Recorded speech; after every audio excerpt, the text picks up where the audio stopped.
Residents and town officials in Sioux Lookout are expressing shock and disbelief that the community's beer store outlet will be closing its doors in mid-September. It's the third town in Northwest to be targeted for store closure in the past year, and Mayor Doug Lawrence says there was no forewarning from beer store officials.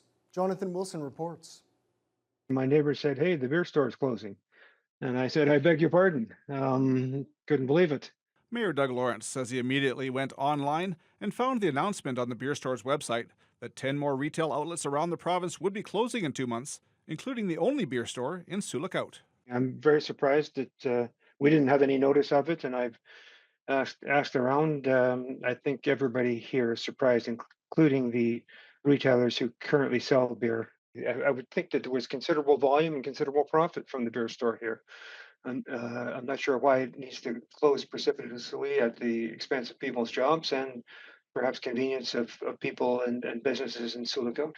The beer store is privately owned by the major brewing companies and has seen its market share drop after the province expanded alcohol sales to convenience stores.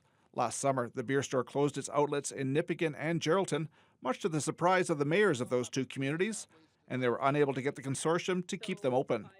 Lawrence says it's a long way to the next nearest beer store. Dryden, I assume, still has a beer store. Did yesterday.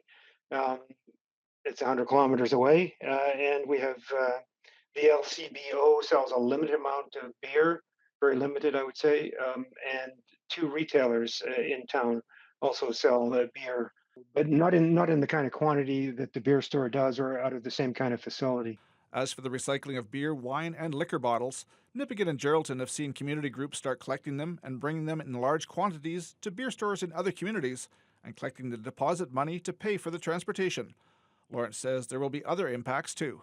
The physical space that the beer store had can't be duplicated overnight, including the recycling, which is huge. And then there's camps and hotels and restaurants that would rely on the beer store too for supply, delivery and supply and return of empties. And I don't know what the plan is. There is no plan. I think it's evolving as we speak. The beer store closure will take effect on September 14th. Jonathan Wilson, TBT News.